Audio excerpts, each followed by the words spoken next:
Здравствуйте! В эфире канала «Новый век» новости. Информационную картину дня представят мои коллеги и я, Анастасия Маслова. Вот о чем поговорим и что расскажем сегодня. Национальная платежная система. С 1 июля бюджетников начали переводить на карты МИР.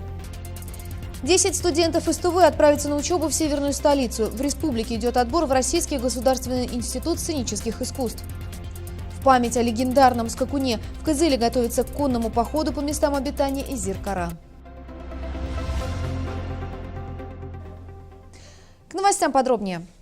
С 1 июля текущего года все работники бюджетной сферы страны переходят на национальную платежную систему МИР. Банки уже готовы обеспечить прием карт во всех своих технических устройствах, предназначенных для осуществления расчетов, в том числе электронных терминалах и банкоматах. Как будет работать национальная платежная система и как будет осуществляться переход в следующем сюжете. До 1 июля следующего года бюджетники страны полностью перейдут на карту МИР. Разработка карты началась 3 года назад, когда возникла угроза отключения на территории России международных платежных систем Visa и MasterCard. Так, согласно закону, на карту будут перечисляться зарплаты работников государственных и муниципальных учреждений, пенсии и стипендии. Карту МИР может получить любой желающий, обратившийся в банк с соответствующим заявлением. Также с июля текущего года вновь принятые работники организации бюджетной сферы, а также пенсионеры, впервые обратившиеся за получением пенсии на банковские счета, предусматривающие использование платежных карт, будут получать карты МИР. В Кызыле сегодня карту МИР принимают практически во всех банкоматах. Также можно совершить покупку в любом магазине. Стоит отметить, что карта МИР создана на основе современных технологий и соответствует российским и международным стандартам безопасности. В первую очередь он обращается в свой банк. Вся контактная информация, телефоны колл-центров размещаются на оборотной стороне карты, поэтому можно звонить туда. Граждане имеют возможность обратиться в интернет-приемную Центрального банка на нашем сайте. Кроме того, в Банке России работает служба по защите прав потребителей, куда также можно направлять свои вопросы. На сегодня российские банки выпустили более 10 миллионов карт МИР. В Туве обзавестись картой российской платежной системы можно во всех банках, которые функционируют на территории республики. Снять наличные можно будет также в любом банкомате. Чинчиса Мугайра, телекомпания «Новый век». Регионы будут обязаны размещать всю коммунальную информацию в интернете на сайте государственной информационной системы ЖКХ. В противном случае у жильцов будет право не платить до тех пор, пока в их личном кабинете на портале не будет выложена вся требуемая законом информация. Об этом пишет «Российская газета». Этот экономический стимул в Минкомсвязи страны считают довольно эффективным, пока начало действовать требование по обязательному размещению информации. Государственная информационная система ЖКХ позволит гражданам контролировать все расходы своего ТСЖ, в электронной форме направлять жалобы и обращения в органы жилищного надзора, ресурсоснабжающие организации, передавать показания приборов учета в электронной форме, видеть начисления по квартире и многое другое. В дальнейшем граждане смогут в ГИС ЖКХ голосовать на общих собраниях по дому, оценивать качество работы управляющих компаний в системе. На основе этих оценок будет формироваться рейтинг управляющих компаний, чтобы потребитель мог осознанно выбирать компанию, которая будет управлять его домом. И о курсах валют. Доллар стоит 59 рублей 23 копейки, а евро 67 рублей 30 копеек. Сегодня проходят вступительные испытания в Российский государственный институт сценических искусств. С целью отобрать абитуриентов в Туву приехали преподаватели из Санкт-Петербурга. 10 целевых бюджетных мест, а пришли более 30 желающих. Условия проживания театрального института отличные. Будущие студенты будут жить в квартирах, получать положенную им стипендию, участвовать в творческой театральной жизни института. И это лишь малая часть из перечисленных благ, которые ждут абитуриентов в северной столице. Наша съемочная группа побывала на творческом отборочном туре.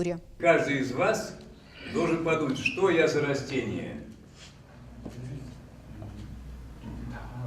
Придумать его, как оно выглядит, чтобы мы видели по вашему движению, как оно цветет, как оно начинает увядать и опять превращается в маленькое семечко. Понятно, да? Перевел, да, Берег? Сказал, да, понял, да?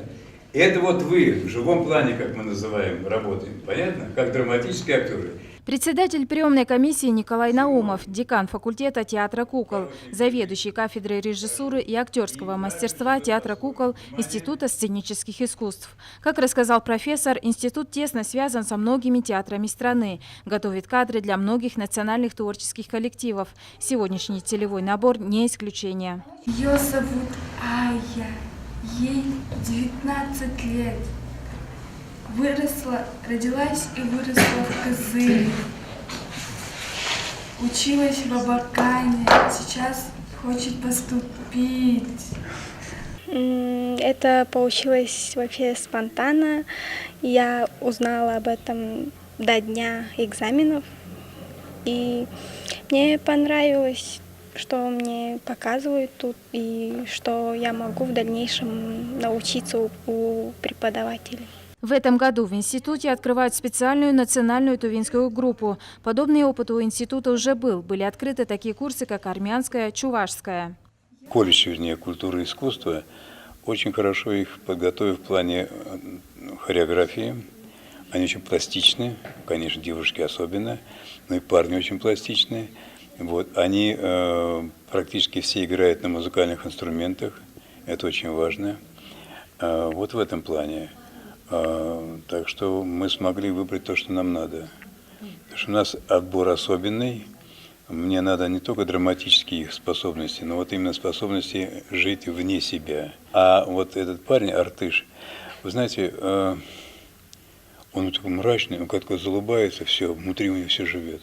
Даже вот сейчас, когда он с этой рукой играл какое-то растение, он жил каждое движение, и у него руки интересные.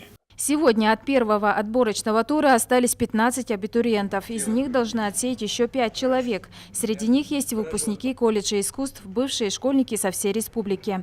Коллектив кукольного театра ездили по Туве и отбирали лучших из лучших. В истории Тувы это первый набор. И вот мы 3 года добивались этого целевого набора и добились. Приехали педагоги, вот набирают, дали нам 10 целевых мест в Министерстве культуры России.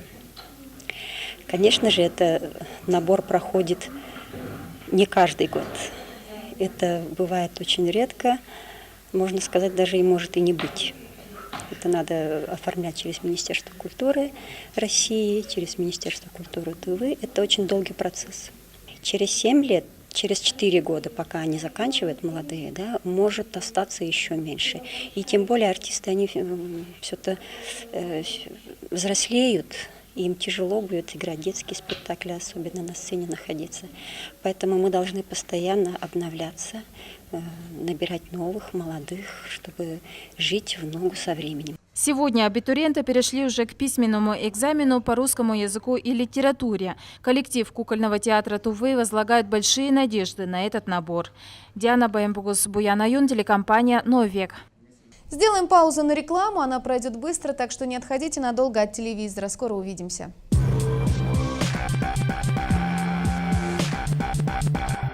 Огненная вечеринка «Голос Азии» 8 июля в ресторане «Горыныч». Начало в 9 часов. Врывайся в это лето вместе с «Голосом Азии». Телефон для бронирования 8 923 385 30 49. Какой большой, красивый. И цена выгодная. Еще и пылесос в подарок. 7 июля в салонах РБТ.ру при покупке двухкамерного холодильника Hotpoint всего за 24 990 рублей пылесос в подарок. РБТ.ру.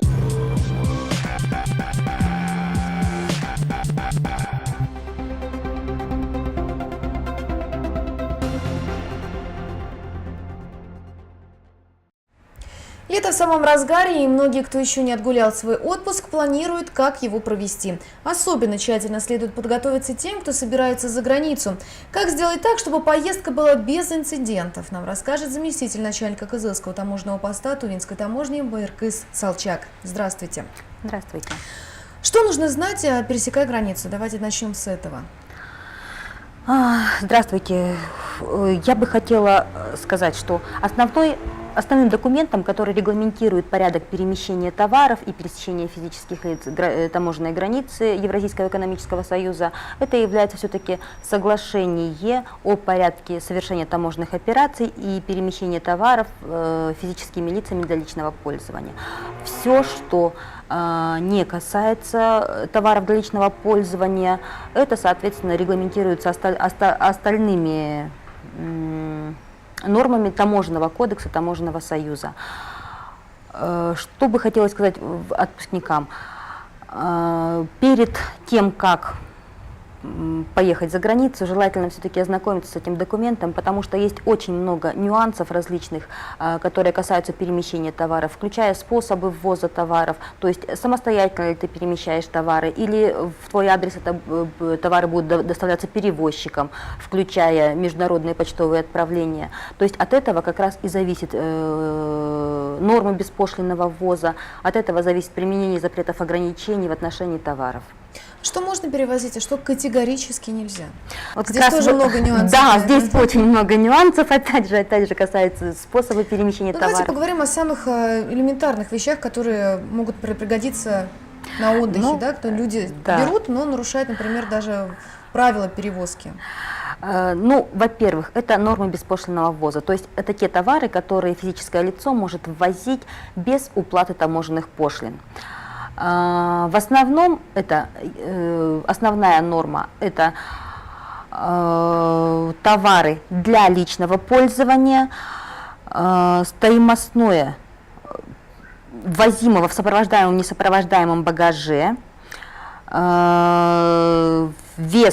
стоимость которых составляет 1500 евро, а для авиатранспорта это 10 тысяч евро, а в весовом отношении норма такая составляет 50 килограммов, не более 50 килограммов. Но здесь следует учесть, что в эти 50 килограммов включаются все товары, то есть включая даже ручную кладь. То есть если вы везете сверху в сумочке еще там 5 килограммов, то за эти 5 килограммов вам придется заплатить. Но здесь хотелось бы вот предметно на самом деле поговорить, потому что я думаю, что все это, конечно, очень важно, но чтобы нам доступнее объяснить нашим телезрителям, да, и вот нам в том числе, тем, кто в этом не сильно разбирается, конкретно, что вот нельзя перевозить? То, что нельзя перевозить, это опять же написано в этом соглашении. Это у нас приложение 2 к соглашению. Перечень достаточно большой, как вы видите. Это вот самое распространенное, скажите, нарушение. В основном люди пытаются под видом сувениров, допустим, со стран Юго-Восточной Азии ввести различные там имитации сурикенов, имитации там различных, даже нунчаки. Они все включены, считаются оружием. То есть люди покупают как сувениры, пытаются привезти, и получается такая вот ситуация, когда в аэропортах сразу же при прибытии в отношении них возбуждаются дела об административных правонарушениях. Это нарушение. Когда люди пытаются ввести те же самые фрукты из стран Юго-Восточной Азии, допустим, или, допустим, Европа у нас славится такими мясными полуфабрикатами, достаточно вкусными, там, сырами, всякими деликатесами. Да, деликатесами, которые также относятся к группе ограниченных к перемещению товаров. То есть здесь необходимо учитывать то, что в основном многие товары, которые вот сельскохозяйственные, они подлежат ветеринарному или фитосанитарному контролю. То есть, если вы не соблюли такие нормы ветеринарные или фитосанитарные, то в любом случае это будет нарушением закона, таможенного законодательства в том числе, и это будет неприятно для самого лица. А в общем-то много нарушений? Ну, достаточно много, и оно год от года все растет и растет. На ваш взгляд, с чем это связано? От незнания людей или все-таки? Ну, во-первых, в первую очередь, это, скорее всего, незнание людей, потому что я знаю множество фактов, даже на нашей границе, когда люди просто не думают о том, что, допустим, монгольское мясо, оно достаточно вкусное, и они пытаются с собой привезти. Да побольше, чтобы угостить, да? Даже не побольше, даже с собой даже на еду взяли там немного совсем, и все равно это является нарушением. Потому что если, что касается Монголии, то мясо можно ввозить, в принципе, вот те товары, которые подлежат ветеринарному контролю, тот же самый курут, мясо, вот молочные изделия всевозможные. Но дело в том, что это должны быть товары весом не более 5 килограммов и в заводской упаковке. Так как это не соблюдается, то очень много граждан нашей республики привлечены как раз к ответственности административной именно за нарушение ветеринарных норм. Помимо административной ответственности, как еще наказываете? Нет, ну в основном, так как, в принципе, у нас граждане как бы просто приграничные наши жители, которые туда-сюда ездят, в Монголию, обратно, В основном это у нас административная ответственность, но если, естественно, стоимость будет подпадать под норму Уголовного кодекса, естественно, будет уголовное дело возбуждено в отношении лица. Ну и, соответственно, изымаете, да? Да, эти товары изымаются из оборота.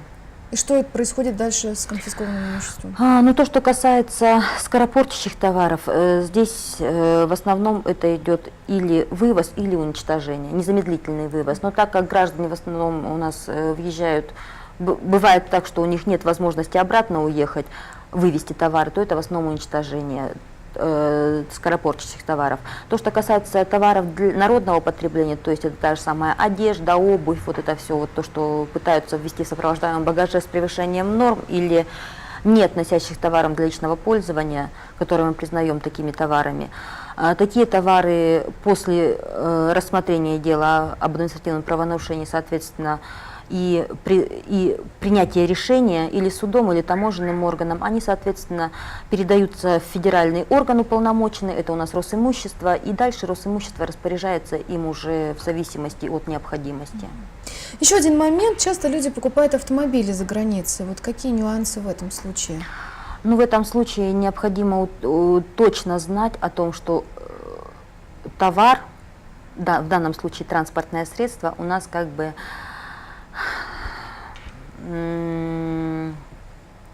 во-первых, законно приобретен. Бывают такие факты, когда физическое лицо не может предоставить в таможенный орган документы на такие транспортные средства. Здесь есть два небольших вот как бы разновидности ввоза иностранных транспортных средств. Это когда вы покупаете самостоятельно и привозите его в место расположения, здесь декларируете, получаете ПТС. ПТС выдается таможенным органам на те машины, которые раньше не регистрировались на территории Российской Федерации. И для этого необходимо предоставить все документы.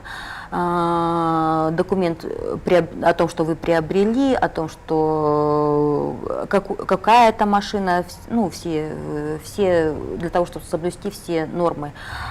Заплатить утилизационный сбор. И помимо этого, с 1 января 2017 года у нас есть такая норма, что ПТС не выдается в отношении транспортных средств, которые не оснащены системой ГЛОНАСС. Это первое. И во-вторых, оно должно отвечать по техническим требованиям Евро-5. То есть машины, которые произведены ранее, наверное, даже 16-15 года, они, скорее всего, под Евро-5 не попадают. Второй нюанс. У нас есть иностранные транспортные средства, которые временно ввозятся на территорию Таможенного союза иностранными физическими лицами.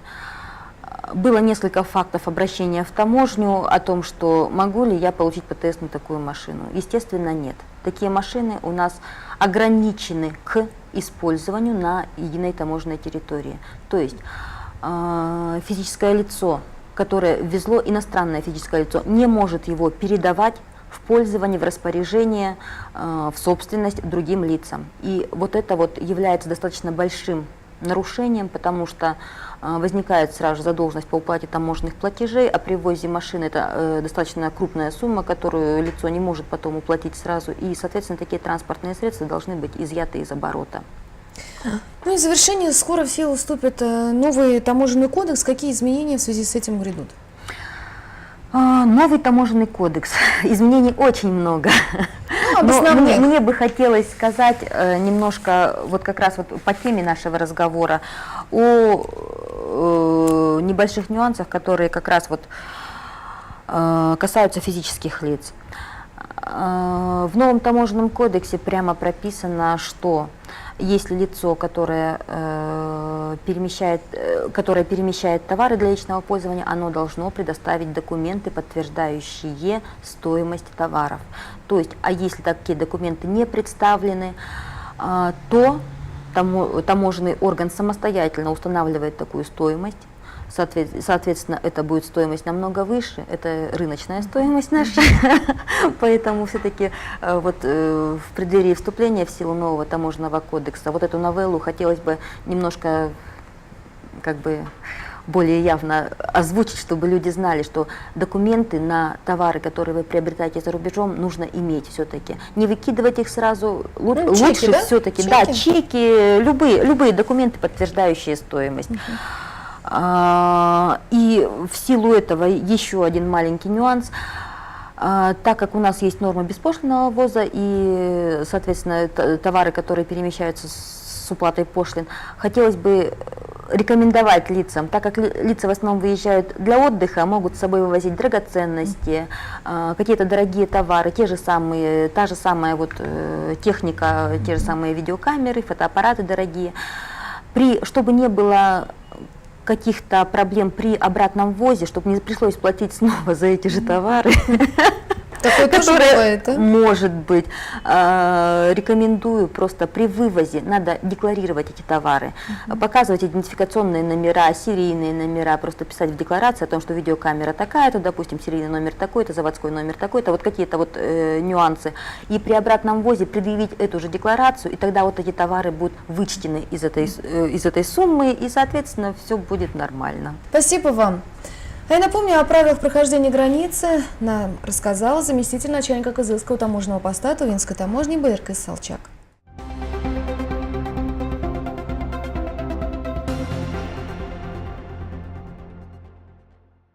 7 июля исполняется 81 год со дня присуждения первого прозвища пятикратному чемпиону Тувинской Народной Республики, легендарному скакуну Изиркара. Этот конь оставил огромный след в истории Тувы. Им восхищаются, о нем помнят. 13 июля состоится конный тур по местам обитания легендарного скакуна. Об истории Изиркара, о том, почему репрессировали коня и какие мероприятия запланированы в его честь, расскажет Диана Баянбагус. Изиркара родился в год черного коня в 1930 году. Родословная скакуна пошла от черной масти. Первое прозвище присуждено скакуну в 1936 году, второе прозвище Хлукара в 1937 году. Третье прозвище у Жархеме, летающая лодка, скакун получил через год, когда ТНР получил первый самолет. Руководители тех времен, воодушевленные таким событием, назвали скакуна самолета. Таких высоких званий из рода скакунов в Туве никто не получил, рассказывает Чоду Каракуске. В 1939 году этого коня не допустили на скачки. Просто перед народом объявили, что этот конь, все знают, этот конь репрессированного Санданма, Сояна. Потом до 90 годов о нем нельзя было говорить даже. Хозяйка скакуна была сестрой моего отца. В 1988 году, в декабре месяце, вышел в молодежной газете «Стадия» репрессированный конь. Потом редактор этой газеты обратился к архиву. В этом ответе он указал и мое имя.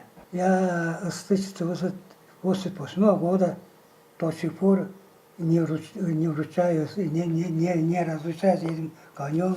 И они написаны вот эти книги. 10 июля в 1993 году состоялось открытие памятника стелы репрессированному коню Изиркара и 23 ученикам из села Кызылчыра. На этих кадрах праздник Изиркара 1996 года. На празднике было многолюдно. Присутствовали члены правительства, Министерства культуры республики, делегации из разных уголков Тувы и Монголии, а также потомки хозяев легендарного скакуна.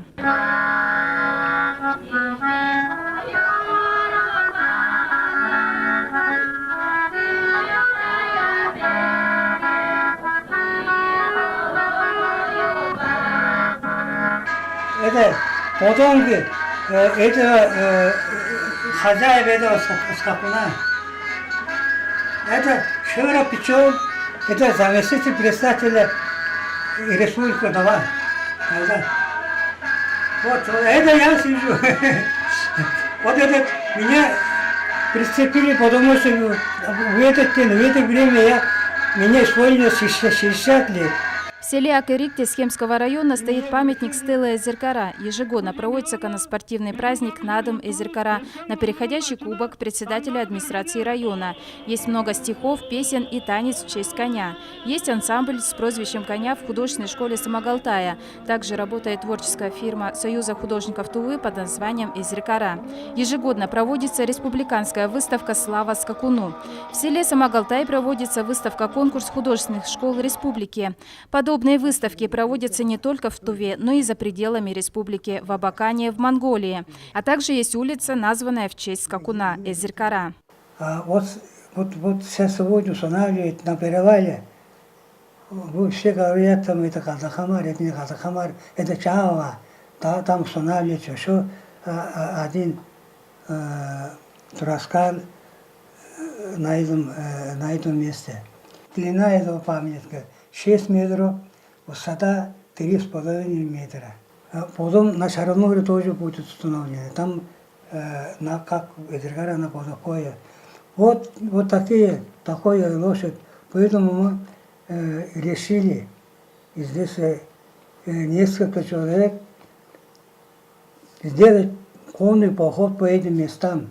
10 человек 13 числа от Центра туризма поедут на конный поход. Поход протянется по местам, где обитал конь Эзеркара. Это село Победа, Целиное, Кызылары, Куран, Шурмак, Самогалтай, Акырик, Шаран-Нуру, Соян-Цуму, Хан-Когей на территории Монголии. В селе Акырик остановится на целый день в честь выставки по коневодству в Туве. Там будет открыт музей скакунам и Эзеркара. В Акырикской школе работает кружок по изготовлению снаряжения коня. Кроме того, традиционно 14 июля состоятся конные скачки. Диана Баймбузбуяна, телекомпания «Новый век». В компании «Тыва-Энергосбыт» состоялась встреча с участниками мотопробега «Огненный таран». Президент мотоклуба «Кочевники Азии» Юрий Ильяшевич и один из организаторов мотопробега Михаил Космынин, который уже более 5 лет работает в «Тыва-Энергосбыте», вручили исполняющему обязанности генерального директора общества благодарственное письмо за помощь в организации акции. Ребята поблагодарили коллектив энергетиков за отзывчивость и оказанную поддержку, а исполняющий обязанности генерального директора «Тыва-Энергосбыт» Олег Пономаренко в свою очередь от имени коллектива поблагодарил участников мотопробега за патриотизм и за смелость в организации такого масштабного мероприятия. Напомним, что международный пробег «Огненный таран» был посвящен 72-й годовщине победы в Великой Отечественной войне и памяти уроженца Тувы, героя Советского Союза Михаила Бухтуева. Именно поездка до места совершения подвига и стала основной целью байкеров. В дальнейших планах у кочевников поездка к местам сражений, в которых участвовали знаменитые братья Шумовы и еще много различных патриотических мероприятий. Пригласили под Ленинград, Ленинградскую область, посетить места боев, где принимали участие братья Шумовы. У нас также в Крым поездка на 19-ю, на 35-ю батареи, где принимали участие российские, советские солдаты при освобождении Севастополя, Симферополя. Туда съездить обязательно. Ну и, естественно, даст Бог, и восточную часть будем осваивать, это Дальний Восток. А сейчас о погоде прогноз представит моя коллега Муза Черепанова.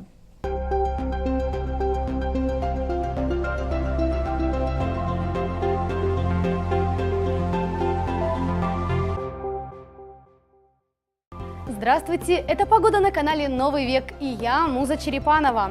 6 июля в Кызыле днем переменная облачность, возможен небольшой дождь. Температура воздуха составит плюс 28, плюс 30. Вечером и ночью без осадков плюс 16, плюс 18. Ветер северо-западный 5-10 метров в секунду. Днем порывы до 15 метров в секунду. Местами по республике Тыва ожидаются грозы. Усиление северо-западного ветра до 12-17 метров в секунду. Днем местами порывы до 22 метров в секунду. Возможен град. Геомагнитное поле немного неспокойное. Давление 698 миллиметров ртутного столба. Относительная влажность воздуха 57%. Всего хорошего. До свидания.